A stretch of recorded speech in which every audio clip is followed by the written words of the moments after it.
আসসালামু আলাইকুম রহমতুল্লাহি বারাকাতুহু।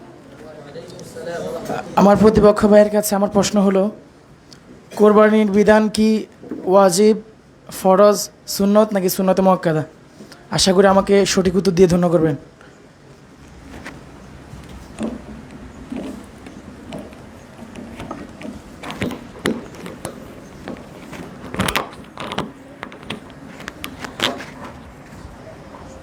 আলহামদুলিল্লাহ, আমার প্রতিপক্ষ ভাই আমাকে প্রশ্ন করেছেন যে কুরবানি বিধান কি সুন্নত ওয়াজিব নাকি সুন্নতে মুআক্কাদা।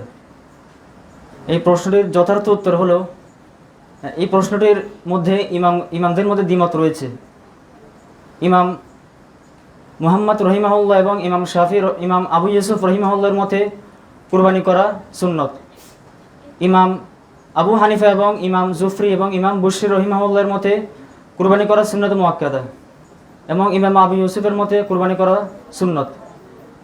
আশা করি উত্তর পেয়েছেন।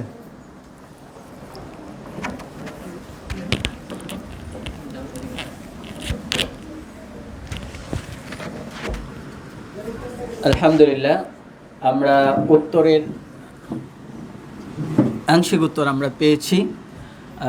উত্তর অর্ধেক হয়েছে, আর কিছু অর্ধেক রয়ে গিয়েছে। ইমাম আবু হানিফা রাহিমাহুল্লাহ এর মতে কুরবানি করা ওয়াজিব।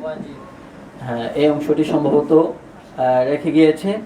তো আমরা 10-এ 5 দিতে পারি, 10-এ আমরা 5 দিতে পারি ইনশাআল্লাহ।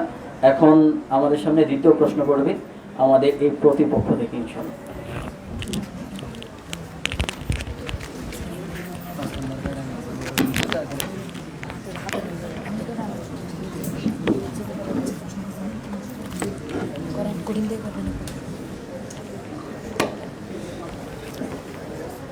আমার প্রতিপক্ষ ভাইয়ের জন্য আমার প্রথম প্রশ্ন হলো, কতটুকু পরিমাণ সম্পদের মালিক হলে কুরবানি ওয়াজিব হবে?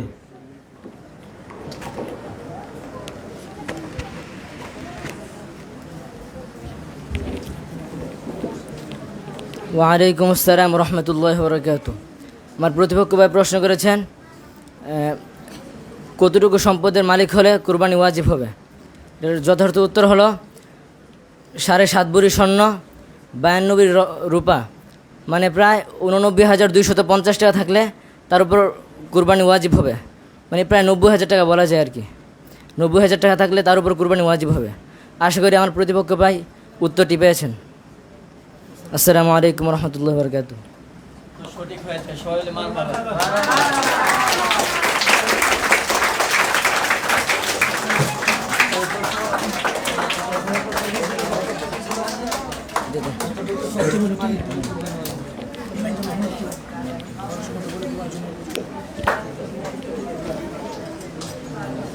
আসসালামু আলাইকুম রহমতুল্লাহ বারাকাতুহু। আমার প্রতিপক্ষ ভাইয়ের কাছে আমার প্রশ্ন হলো, কুরবানিকৃত পশুর বয়স কত হলে সেটি কুরবানির জন্য উপযুক্ত হবে? আশা করি আমার প্রতিপক্ষ ভাই উত্তর দিয়ে আমাকে ধন্য করবেন।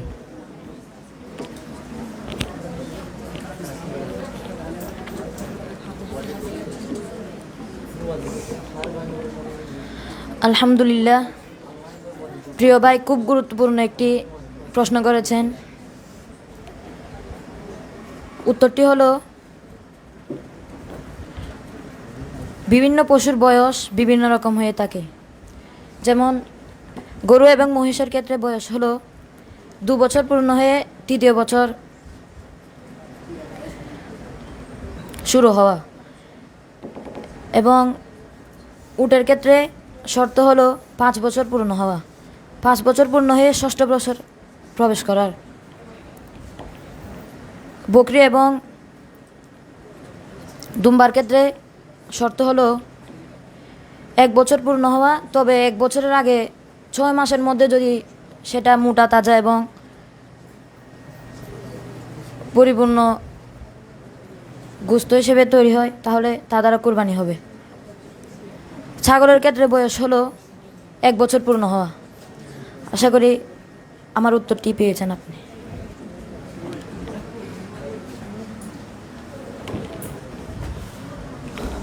আলহামদুলিল্লাহ, আমি আশা করি প্রতিপক্ষ ভাইয়েরা যথাযথ উত্তর পেয়েছে। সবাই মারহাবা বলি, হাতের তালি হয়ে যাক তাদের জন্য।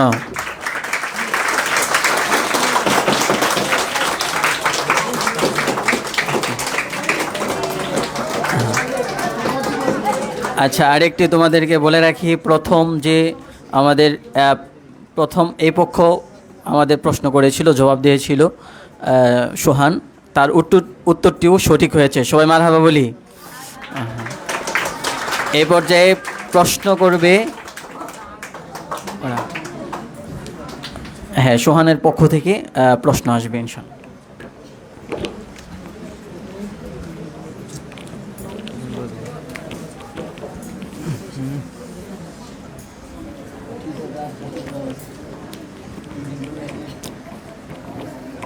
আলহামদুলিল্লাহ, আমার প্রতিপক্ষ ভাইয়ের জন্য দ্বিতীয় প্রশ্ন হলো, কুরবানির পশুর কোন কোন সমস্যা থাকলে কুরবানি হবে না? আশা করি সঠিক উত্তর দিয়ে যাবেন।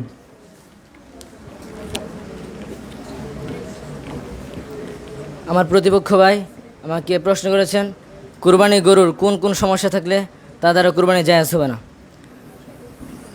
তার যথার্থ উত্তর হলো, কুরবানির পশুর যদি শিং গুড়া থেকে ভেঙে যায় তাহলে তার দ্বারা কুরবানি জায়েজ হবে না।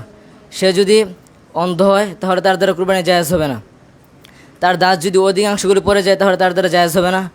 এবং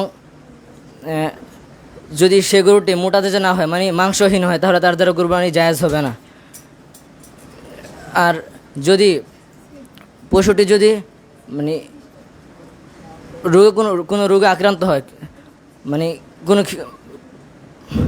কোনো রোগে আক্রান্ত হলে সে যদি মানে মোটা যেতে হয় তাহলে তার দ্বারা কুরবানি করা জায়েজ হবে। আর পশু যদি কোনো রকম পশুটি যদি ল্যাংড়া হয়, সে যদি জবাইখানা পর্যন্ত হেঁটে যেতে না পারে তাহলে তার দ্বারা কুরবানি জায়েজ হবে না। আর যদি সে খুঁড়িয়ে হলেও জবাইখানা পর্যন্ত হেঁটে যেতে পারে তাহলে তার দ্বারা কুরবানি জায়েজ হবে। আশা করি আমার প্রতিপক্ষ ভাই উত্তরটি পেয়েছেন। আসসালামু আলাইকুম রহমতুল্লাহ বরকাতুহু।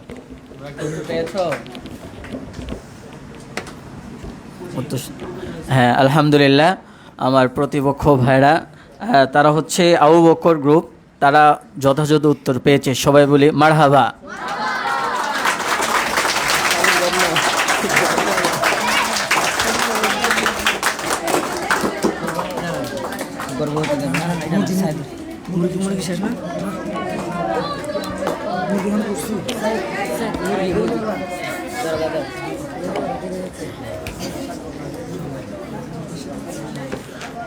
আসসালামু আলাইকুম রহমতুল্লাহি ওয়া বারাকাতুহু। আমার প্রতিপক্ষ ভাইয়ের কাছে আমার প্রশ্ন হলো, মুরগি দিয়ে কোরবানি করা যাবে কি না? আমাদের সমাজে অনেকে হয়তো কোরবানি দিতে পারে না, ওরা মুরগি দিয়ে কোরবানি করে।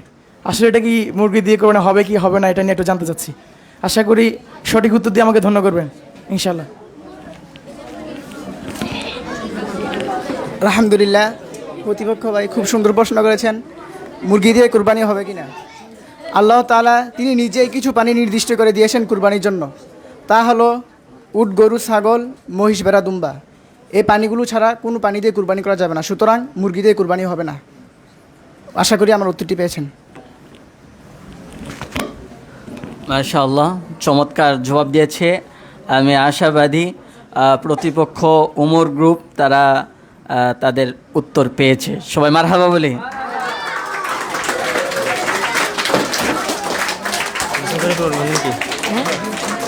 আমাদের অনেক গুরুত্বপূর্ণ একটি প্রশ্ন হলো,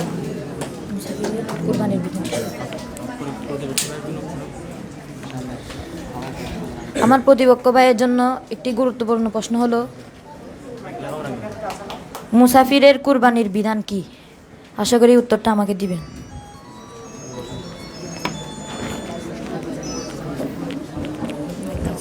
ওয়ালাইকুম আসসালাম। আমার প্রতিপক্ষ ভাই যে প্রশ্নটি করেছে খুব সুন্দর একটি প্রশ্ন করেছে। প্রশ্নটির উত্তর হবে, মুসাফিরের জন্য কুরবানি ওয়াজিব হবে না, যদিও তার কাছে নেশাব পরিমাণ সম্পদ থাকে। আমার প্রতিপক্ষ ভাই উত্তরটি পেয়েছেন, আশা করি ইনশাআল্লাহ। আসসালামু আলাইকুম। আলহামদুলিল্লাহ, যে উত্তরটি দিয়েছে আশা করি প্রতিপক্ষ আবু বকর গ্রুপ তারা উত্তর পেয়েছে। সবাই বলে মারহাবা।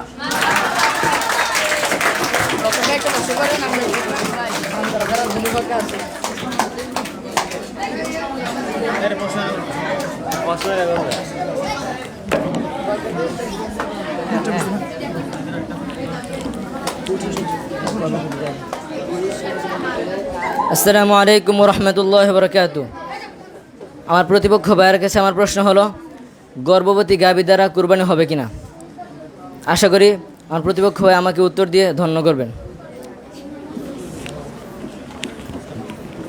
আলহামদুলিল্লাহ, প্রতিপক্ষ ভাই খুব সুন্দর প্রশ্ন করেছেন। গর্ভবতী গাভী দিয়ে কুরবানি করলে হবে কি না? আশা করি সঠিক উত্তর দিব। গর্ভবতী গাভী দিয়ে কুরবানি করলে কুরবানি হবে।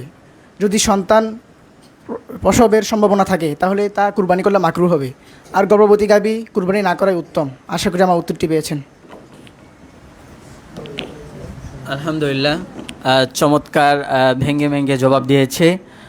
এটা অত্যন্ত সমাজের একটা গুরুত্বপূর্ণ একটা মাসআলা। আমরা জানি যে সমাজের মধ্যে এমন গাভী কুরবানি করা, তার পেটের মধ্যে বাচ্চা আছে, কুরবানি করা যাবে কি যাবে না। তো আমরা সর্বশেষ যেটা উত্তর পেয়েছি যে গর্ভবতী গাভী দিয়ে কুরবানি না করাই উত্তম। আলহামদুলিল্লাহ, আশা করি যে প্রতিপক্ষ উমর গ্রুপ তারা উত্তর যথাযথ পেয়েছে। সবাই বলে মারহাবা।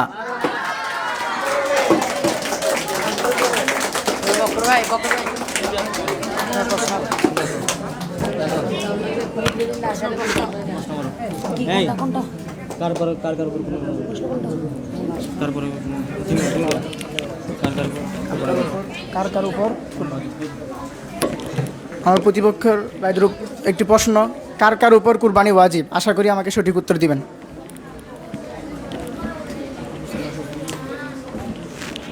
জি, আমার প্রতিপক্ষ ভাই আমাকে প্রশ্ন করেছেন কার কার উপরে কোরবানি ওয়াজিব হবে। জি, প্রথমে হচ্ছে মুসলমান হইতে হবে, কোনো মুসলিমের উপরে কোরবানি ওয়াজিব হবে না। দ্বিতীয় হচ্ছে সুস্থ মস্তিষ্ক হতে হবে, সুতরাং কোনো পাগলের উপরে কোরবানি ওয়াজিব হবে না। মুকিম হওয়া, মুসাফির না হওয়া, নেশাব পরিমাণ সম্পদের মালিক হওয়া। আশা করি আমার প্রিয় ভাই আমার উত্তরটি পেয়েছেন। আসসালামু আলাইকুম রহমতুল্লাহ। আলহামদুলিল্লাহ, যথাযথ উত্তর আমরা আশা করি আবু বকর গ্রুপ পেয়েছে। সবাই মারহাবা বলি।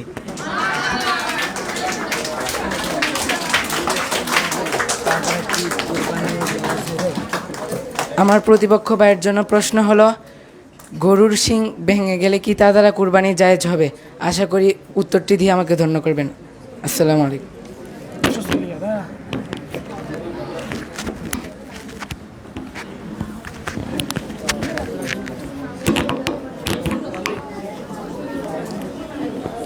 আলহামদুলিল্লাহ, আমার প্রতিপক্ষ ভাই প্রশ্ন করেছেন যে গরুর শিং ভেঙে গেলে কুরবানি হবে কিনা। গরুর শিং যদি আংশিক পরিমাণে ভাঙে অথবা গোড়া থেকে ভেঙে যায় তাহলে তার দ্বারা কুরবানি হবে না, ওয়াজিব হবে না। আর যদি গোড়া থেকে না ভেঙে যদি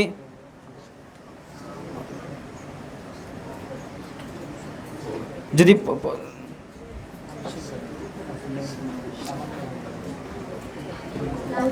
যদি অল্প পরিমাণ ভাঙে তাহলে তার দ্বারা কুরবানি হবে। আশা করি উত্তর পেয়েছেন।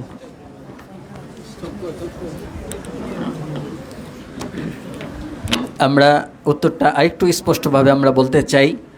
উত্তরটা যদি একটু বিস্তারিতভাবে স্পষ্টভাবে বলতে চাই তাহলে উত্তরটা হবে যে যদি কোনো শিং গোড়া থেকে ভেঙে যায় অথবা অধিকাংশ শিং ভেঙে যায়, অধিকাংশ শিং ভেঙে যায় অথবা গোড়া থেকে শিং ভেঙে যায় তাহলে সেই পশু দ্বারা কুরবানি করা যাবে না।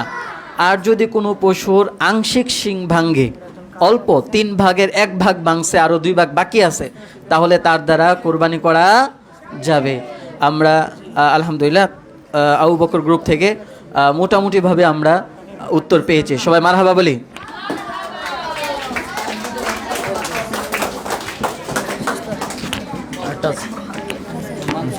প্রশ্নটা করেন।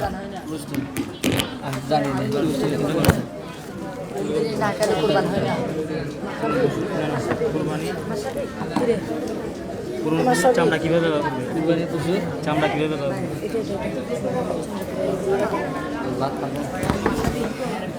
আসসালামু আলাইকুম রহমতুল্লাহ। আমার প্রতিপক্ষ ভাইয়ের কাছে আমার প্রশ্ন হচ্ছে, কুরবানির পশুর চামড়া কিভাবে ব্যবহার করতে হবে? আশা করি আমাকে সঠিক উত্তর দিয়ে যাবেন। ওয়ালাইকুম আসসালাম রহমতুল্লাহি ওয়া বারাকাতুহু। আমার প্রতিপক্ষ ভাই অত্যন্ত গুরুত্বপূর্ণ একটি প্রশ্ন করেছেন। যে কোরবানির চামড়া, পশুর চামড়া কীভাবে ব্যবহার করব। যে আমরা যদি কোরবানির পশুর চামড়া নিজেরা ব্যবহার করতে পারবো, আবার কোনো ধনীকে বা কাউকে হাতে দিতে পারবো। আবার যদি বিক্রি করি, এটা এই মূল্যটা অবশ্যই সৎকা করে দিতে হবে। আবার অনেকে কোরবানির পশুর চামড়া কষাইয়ের মজুরি এই করে, এটা হবে না। কষাইয়ের মজুরি চামড়া দিয়ে হবে না, ওটা অবশ্যই টাকা দিয়ে করতে হবে। আশা করি আমার তো পেয়েছেন। আসসালামু আলাইকুম রহমতুল্লাহ। পেয়েছো? আলহামদুলিল্লাহ, আমরা উত্তর আশা করি আবু বকর গ্রুপ তারা উত্তর পেয়েছে। সবাই মারহাবা বলি।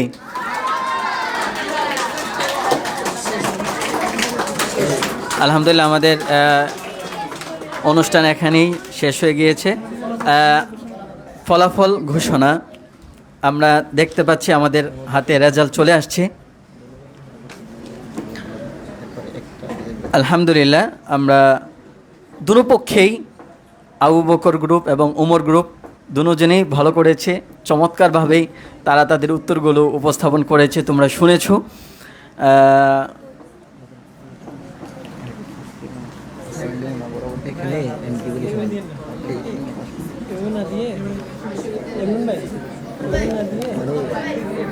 না এইভাবে দিয়ে দেখি বিষয়টা যে সবাই সবাই 20-20 পাওয়ার মতো।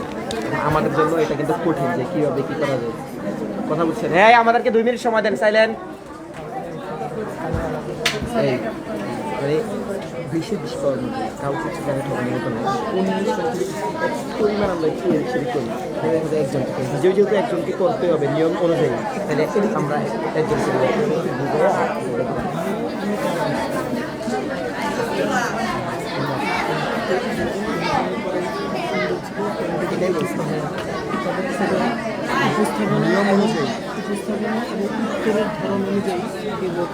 আলহামদুলিল্লাহ, আমরা তোমরা হয়তো অপেক্ষায় আছো কারা কোন দল বিজয় হয়েছে।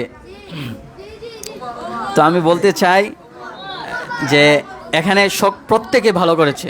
আবু বকর, উমর দুনো গ্রুপই অত্যন্ত চমৎকারভাবে তারা জবাব দিয়েছে এবং তারা খুব সুন্দর এবং সঠিক উত্তরই দিয়েছে।